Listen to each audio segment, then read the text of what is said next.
Now, within that city, the other discussion I mentioned was the schools.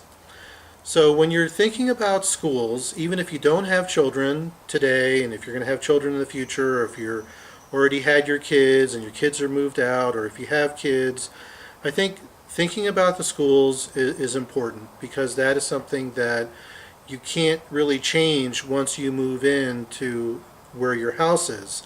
Now, the Boulder Valley School District does have an open enrollment policy, but the open enrollment right now is much tighter than it's been in the past few years. I know some people just this last year, they were trying to open enroll their children in the elementary schools and middle schools. That's where you see the tightest enrollment. High schools are pretty easy to get into because the high schools are pretty big. But if you open enroll your child and you are in your neighborhood school, and if you want to go to a school, not your neighborhood school, into a different area, a different city, Boulder Valley does have an open enrollment policy where you submit your application. It's basically a lottery system. You can open enroll up to 4 schools, and then they can put you in a lottery for each of those schools, and if you're not picked initially, then they have a waiting list.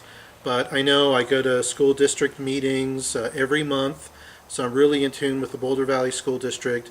I've talked to the open enrollment coordinator at the Boulder Valley School District, so I know what it's like lately, and again, it's very tight. So the people that move into a neighborhood, they're the people that always get into that school. So if you open enroll to try to get to a school, and if there's no openings, you're not able to get in. The other thing also to keep in mind is that if you open enroll into the Boulder Valley School District and you're outside of the school district, like parts of Broomfield, Erie, Longmont, when you look at the priority scale, you're going to be much lower on the lottery system than people that live within the school district. They get a higher rating for that. Now, also about schools, when you come for a visit for your house hunting trip, or if you live here already and you're renting, I always tell people that when you're looking at buying a house, you've got to take the time and effort, and you have to go visit the schools. You've got to take time in your schedule to go visit schools, and go ideally when the school is in session or when somebody's there. And a lot of times you can call on the phone, or you could just show up and just say, hey, I'd like to get a quick tour of the school. Does the principal have any time? Is there any other administrators that have any time that I could talk to?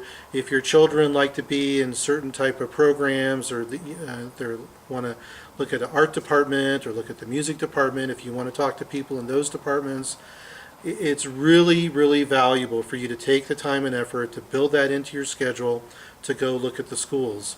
And then also, if you're in the community, even if you're coming here on a house hunting trip, you go to the grocery store and you see somebody with kids, ask them about the schools.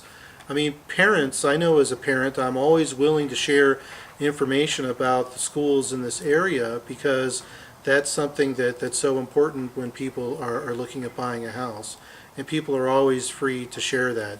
There is information on the internet. I'm not a big fan of all these websites. There's greatschools.net and some of these other ones. I'm not sure where they're pulling their data.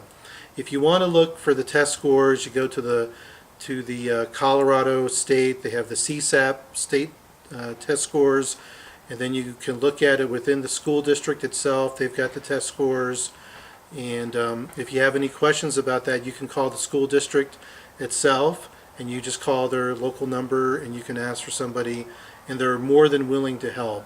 And I know from my experience talking to people at the Boulder Valley School District, they're very helpful. I've gone down there a few times. Excellent staff. I go, like I said, to the school district meetings. I've met the superintendent, Mr. Chris King, and he is a very capable person, and he's doing a really good job. And again, if you have any questions about schools or the area or anything, feel free to give me a call or drop me an email, because I do, like I said, know a lot about the schools in this area. Another question that kind of comes up when people are moving to an area, when they're relocating, is should I rent initially or should I buy right away? Now this is a great question, and there's really no right answer. A lot of it is going to be based on your comfort level in terms of how you feel about buying a house. Now, kind of what I'm talking about now, there's a lot of information that you have to go through to consider when you're considering a new area. So when you come out on a house hunting trip, you come out on a Thursday or Friday, then you're here through the weekend and everything is jam-packed, and we look at 20, 30 houses in like 2 days, and you need to make a decision. So some people are not comfortable with that type of format. I know my wife, my wife wouldn't like to do that. I mean, when she makes a decision, she really wants to think it through. She's an engineer. For all you engineers out there or people that are married to engineers, you know what I'm talking about. So somebody in that position is not going to be comfortable making a decision over a weekend. But you can also do multiple house hunting visits depending on where you're coming from. If you're flying in from a state that's not so far away, getting airplane tickets, it's not that big of a deal. The great thing about Colorado, flying into Denver at DIA, I mean, we're almost 2 to 3 hours within everywhere in the United States. Seattle, California, Chicago, New York, it's a little bit longer, Boston, a little bit longer, but we're fairly close.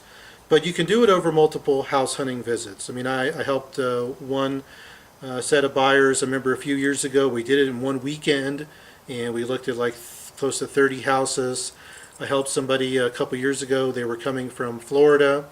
We did it over 2 house hunting weekends, 2 house hunting trips, and by the end of the second house hunting trip, we found the right house.